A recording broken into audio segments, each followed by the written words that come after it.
You all know I'm not a huge wheel gun guy, but for this, I'm gonna make an exception. On Sunday GUNDAY.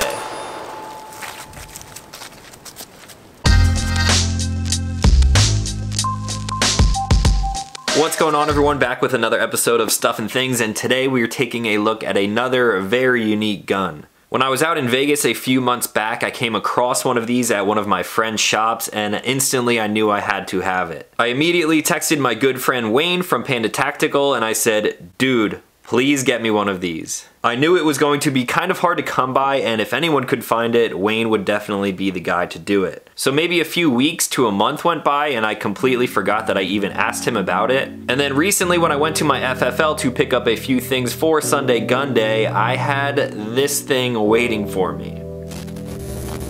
This, my friends, is an all-gold 6-inch Chiappa Rhino. It's one of the most innovative revolvers found on the market today, and this happens to be chambered in .357 mag. One of the taglines for the Rhino is unconventional in appearance and superior by performance, and I couldn't agree with that more. One of the main things that makes this revolver unique is that the rounds are actually fired from the bottom cylinder rather than the top. This drastically reduces muzzle rise and felt recoil by lowering the bore axis to almost the palm of your hand. Now this thing looks like a beast, but it is surprisingly light with an aluminum alloy frame, bringing the total weight to just over 2 pounds. The Rhino has rails on both the top and bottom to mount your preferred light or optic, and it comes fitted with very bright fiber optic sights in both the front and rear. If this gun isn't unique enough already, what you would typically think is the hammer is actually a cocking device. The firing mechanism for the revolver is completely enclosed inside of the frame. It can be fired in either single or double action, and it even has a cocked indicator to indicate the internal hammer status. To top it all off, the gun is fitted with a beautiful but kind of awkward looking walnut grip, making this thing drastically stand out from any potential competitors. So revolvers never stood out to me appearance-wise, including this one, but once I saw it in person and got it in my hand, it completely changed my mind on it. Yes, it is very unconventional and weird and somewhat awkward looking, but that is why I love it so much. Now initially, just judging by the design, the shooting characteristics should be just as unique as the gun looks. So let's check out some of that range footage and my first cylinder impression. We are only shooting the good stuff today, some .357 Magnum provided by Panda Tactical. This stuff is 142 grain, and hopefully the way this thing is designed, it will kind of cut back on the recoil a little bit. Now because this thing fires out of the bottom cylinder, I definitely want to make sure that my thumbs are kept out of the way there. I like my thumbs and I kind of want to keep them. So let's try single action first, see how it goes.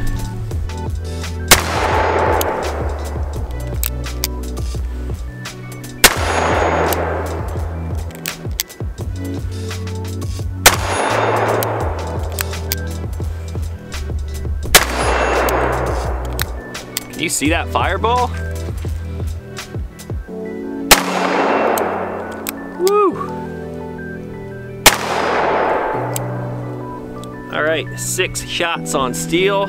Since it's only 6 shots in a cylinder, I'm also carrying some backup ammo in this new Neo Mag, the Rask. Gonna load this thing up, that way I can give you guys a 2 mag impression, or 2 cylinder impression really. Let's test out the double action this time.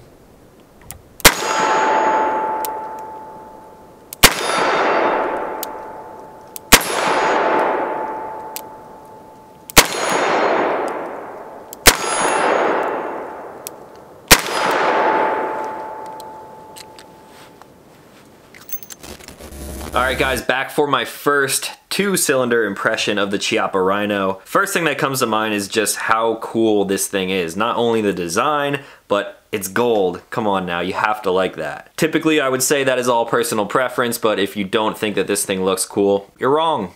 Sorry, you're wrong. You're just wrong. This thing is probably the coolest gun that I own. But in all seriousness, the first thing that people always comment on when seeing this thing is the grip. You can probably tell just from the video that this thing would be very awkward in your hand, and you are absolutely correct with that. Now the grip itself is very nice. I do like that it is a solid piece of walnut. The wood gives it that classy feel, and it is pretty thick, so it fills up your hand nicely. I can definitely get all of my fingers on here, and then my palm sort of hangs off the bottom just a little bit, but these are replaceable if this is something that you're not really into. Now it gets very awkward when you go and point this revolver. I'm going to bring in my Smith & Wesson 19 Carry Comp for a comparison against the Chiappa. This thing is made to have a low bore axis and very light recoil, and this thing has a ported barrel, so it should mitigate recoil as well. If you want to check out the video on this revolver, you can check out the link right up here in the corner. Now when I go to point a more standard revolver like this, it feels pretty natural. I don't feel like I have to do anything extra with my wrists. It's honestly not my preferred form of ergonomics, but compared to this is definitely a lot more natural. So for the Rhino, if I go to point it out naturally without actually looking at the sights, you will tend to do this. It may be weird looking at it on camera, but the barrel is definitely pointed up in the air. In order to get a nice sight picture, you really have to angle your wrist forward and get that front sight post down. Now the reason I believe they have the grip angle like this is basically to keep that low bore axis in line with your arm. Because this is firing out of the bottom cylinder here, when you push out onto target and you angle your wrist down, the barrel is now basically making a straight line back through my wrist and then back into the rest of my body. But then something like the Smith & Wesson here, when I point this out, the barrel is sitting drastically higher above my hand when compared to the Chiappa. So because of that, this thing will definitely have a lot less muzzle flip. And that is very true. That is why it was designed this way, and it actually works very well. Throughout this entire video, I will only be shooting 357 mag. I could be shooting 38 special through this, but this thing sucks up that recoil so much that shooting a lighter load isn't even really that fun for me. So the first thing that I actually noticed when firing this thing was obviously that fireball. Because of the way you have to grip this gun, like I said, you really have to make sure your thumbs are out of this area right here. When you watch some of those shots in slow motion, you can see the massive fireballs that come out of the bottom of the cylinder. On a more standard revolver like this, it is a little bit higher and up out of the way. But again, if this was firing out of the bottom cylinder, your thumbs are right in that danger zone. So even though I was conscious about keeping my thumbs away from this whole area, I still felt some of that blast. That really made me want to modify my grip to bring my right thumb all the way down and then have my left thumb sitting on top of it, or even bring it back further. Because of that, it definitely makes this thing a little bit awkward, but like I said, the recoil on this thing is almost non-existent even with those 357 Magnum loads. So as long as you have 3 fingers and somewhat of a decent grip on here, I doubt this thing is going to be flying out of your hand. So once you get over those weird ergonomics and everything, and you do get that nice sight picture, you are greeted with some very bright fiber optics. For me, this is obviously going to be a range gun, as most of my guns are. It's just fun. I'm not going to carry this thing, although that would be a sight to see. So these fiber optic sights are very bright. They suck in a ton of light. They are red in the front and green in the rear, and they're fine for any type of range use. As far as the controls go, to open the cylinder, you press down on this lever right here. It would be for a right-handed shooter. If you're lefty, you're gonna have to bring your thumb over the top. That gold coating obviously does not stop on the outside. This entire thing is gold pretty much everywhere you look. Now, because this thing fires out of the bottom cylinder, like I mentioned, the firing mechanism is actually found down inside of the frame. On a traditional revolver, when you have a hammer back here on the top, you would think that this is a hammer. This is actually just a cocking device, so when I pull this back, it is actually rocking back the hammer on the inside, and then this kind of moves freely. If I get in close here, you can see the hammer indicator here showing that it is cocked. And then if I pull back on this cocker and then slowly pull the trigger, I can actually decock the revolver just like that.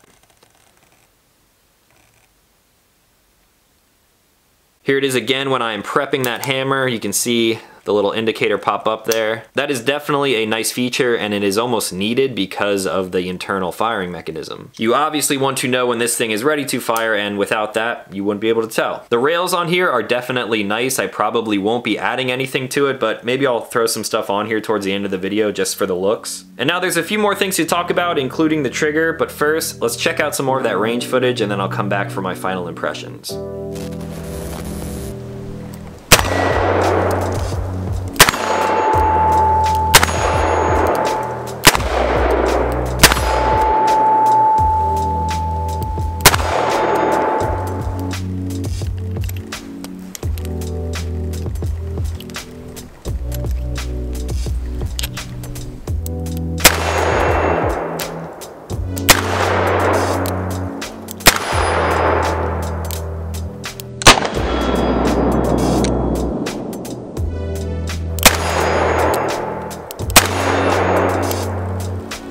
Now, since this thing is a little bit awkward to grip while keeping your thumb in a safe area, shooting it one hand should work too, right?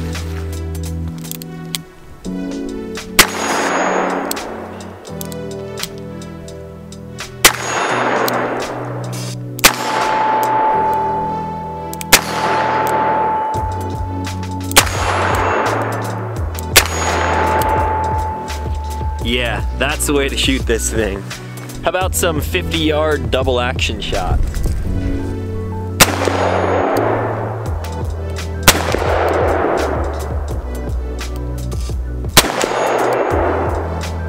Now single action on the smaller one. Just over the top.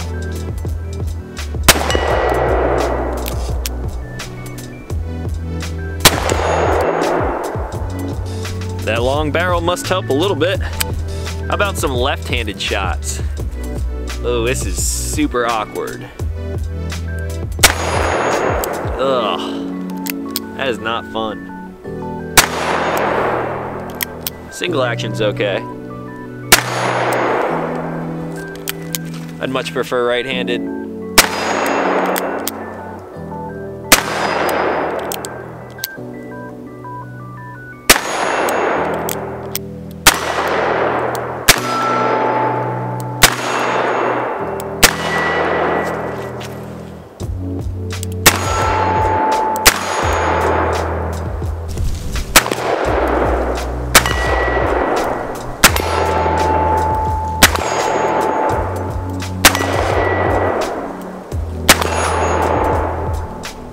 Alright, this is not going to be easy, but I gotta see how fast I can shoot this thing.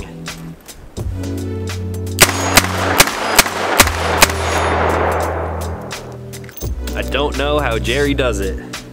For the record, look how dirty and almost charred my hand is. This is the hand that's actually gripping the revolver too.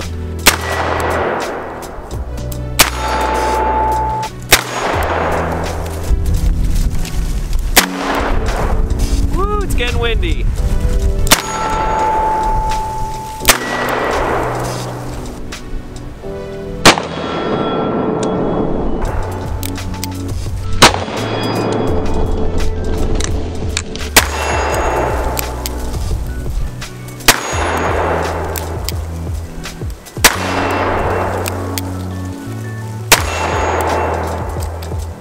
I think it is soon time to give my hand a break.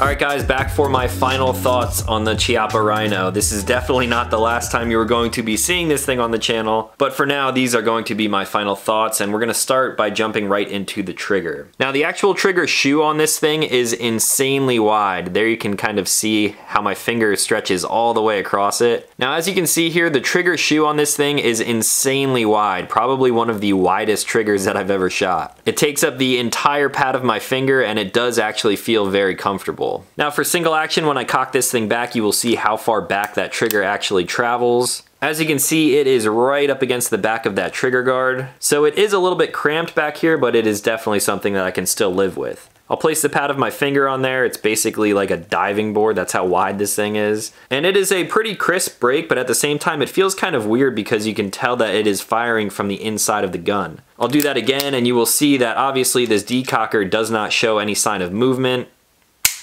That is because everything is happening inside of the frame right here. Now for the double action, this thing is not quite broken in yet, so I don't want to knock it for the way that it feels. But that really wide trigger shoe definitely has a nice feel to it. It is of course a lot heavier of a pull. As I pull the trigger, the cylinder rotates. I will try to do that again, but a little bit slower. There is some initial take up right here. And then you start getting into the heavy pull. And then you kind of pull right through that wall. It may not be the best revolver trigger that I've ever felt, but I think this will only get better with time. Now, like I said, while trying to shoot this thing fast, I don't know how Jerry does it. He obviously has years and years of shooting on top of me, but I am just not that comfortable with revolvers to shoot them that fast. This would definitely be the revolver to do that and still remain accurate because of that low bore axis and how little the recoil actually is. But for now, I'm just fine with kind of taking my time and plinking around the range. It is definitely a very fun gun to shoot. As you saw there, shooting one-handed was definitely the way to go because it kept my thumb out of that blast area. When holding it one-handed, I can keep my thumb very far back and the recoil is not bad, so keeping the sights on target is not a hard thing to do. Same thing goes for my left hand. I will still try to keep my thumb back here as far as possible. But at the end of the day, if you're going out there and shooting close to 200, 250 rounds, your hands are going to end up looking like mine did. The ammo that I was shooting was Fiocchi, so it shouldn't be that dirty. I think it's really just the nature of the Rhino and how all of that powder is kind of burning right down here in line with your hand. There's a very good chance that you're going to end up with some black thumbs and black hands as well. Now, I'm not exactly sure what this gold coating is on here, but it almost feels like a titanium nitride, and it did actually clean up very, very well. This entire thing around the chamber area was black when I was done shooting it. And you can see inside here around the barrel and everything, there's still a little bit of carbon buildup, but I really just wiped this thing down with a rag, and it really didn't take me that much time to get it to the point that it looks now. So not only is the gold super gangster, but it's also easy to clean. Now, I wish I had more to say about this thing, but I really don't. It is just a super awesome gun. The MSRP on these is definitely going to be a bit pricey. This one in particular, I believe the MSRP is around $1,400. If you're going out and actually looking to buy one of these, the gold 6-inch model is definitely very hard to find. But when you can find them, there is a chance you can find them around maybe the $900 to $1,200 range. But like I said, they are kind of few and far between. Chiappa still makes a bunch of different Rhinos very similar to this in different finishes and barrel lengths. And those models are going to be coming in drastically cheaper than something like this. But if you're gonna go with something super unique, why not go this route right here? This thing is just so cool. Now, I said I was gonna throw accessories on here, so let's do that really quick. Oh, look at this thing now. Now, is doing something like this practical? Probably not. That X300 on the front there, how are you gonna reach that? You have to reach your hand all the way in front. You could just flick it on and leave it on if you wanted to have something like that. But I think this rail up front would be better suited with a laser, which I'm personally not a fan of, but yeah, that is definitely an option, something that you can do. And then you could also put something like an optic on top. Here I have a Nikon P-Tac spur mounted up. This has a 3 MOA dot, and this is actually one of my favorite optics right now. You can get them for around $200. The fit and finish on them are very nice. It uses that Nikon glass technology. You have a wide field of view. And I know this looks completely ridiculous, but I actually think that you could benefit from running something like this on here if that's what you wanted to do. It's already a 6-inch completely gold Rhino, so why not make it even more ridiculous and have it set up like this? It's so crazy. So anyway, if you guys have any questions on the Chiappa Rhino, let me know in the comments down below. This gun was actually a gift to me from my friends at Panda Tactical. I've been working with them for a long time now. It actually has been over a year. And this was actually a gift from Wayne for a recent channel milestone that I passed, so this thing definitely holds some sentimental value to me. Every time I look at it, I'm not only gonna think of how freaking cool this thing is, but it's also gonna remind me of that relationship that we've built over the years and how the channel has grown, and it's just evolving into what you see it as now. So again, a huge thank you to Wayne from Panda Tactical. I really do appreciate the support. I cannot say thank you enough. I just love this gun so much. And if any of you watching are on Instagram, please go give them a follow. I will leave their link as the first in the description down below. Go give them a follow, leave them a comment on the picture of this thing, tell them that I sent you. I love working with you guys, and I can't wait to do it some more in the future. Now, if you are new to the channel, consider clicking subscribe because I make new videos every week, and that is going to be all for today. So as always, thank you guys for watching, and I will talk to you in the next one.